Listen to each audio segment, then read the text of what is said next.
இருக்கிறார்களோ அவர்கள் தலை தாழ்கின்ற அளவிற்கு நீ உயர்ந்து நிற்க வேண்டும். பிசாசுத்தனமா வேலை செய்.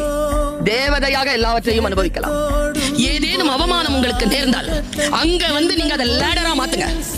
அங்கிருந்து ஏறணும். நீங்க எவன் நம்மள கொல்லணும்னு சுத்துறானோ அவனுக்கு முன்னால சாகக்கூடாது பாரு. சாகலாம், எல்லாரும் சாகலாம். ஆனா எவன் நம்மள கொல்லணும்னு சுத்துறானோ அவன் முன்னால சாகக்கூடாது. நாளை பாத்துக்கலாம். நாளை எப்படி பாத்துக்கலாம்? உயிரோட இருக்கணும்ல. இருந்தாலும் அந்த மைண்ட் வரணும்ல, அந்த எனர்ஜி வரும். அந்த ஸ்பாட்ல அந்த நிமிடத்துல ஜெயிக்கணும். அதுக்கு பேர் தான் ஜெயிக்கிறது. அம்மா சொல்லுவாங்க, காட்டு வழியா போறியா, ஒரு பூவையோ கனியையோ பாக்குறியா, அறுத்துரு, திரும்பி வரும்போது பாத்துக்கலாம், அப்படி விடாத. வாழ்க்கையும் அப்படித்தான். என்ன முடியுமோ அவ்வளவு பறிச்சு உருளி எடுத்துட்டு வெளியில ஓடிடும். நாலேஜ் அப்படி வாங்கிட்டு போய்கிட்டே.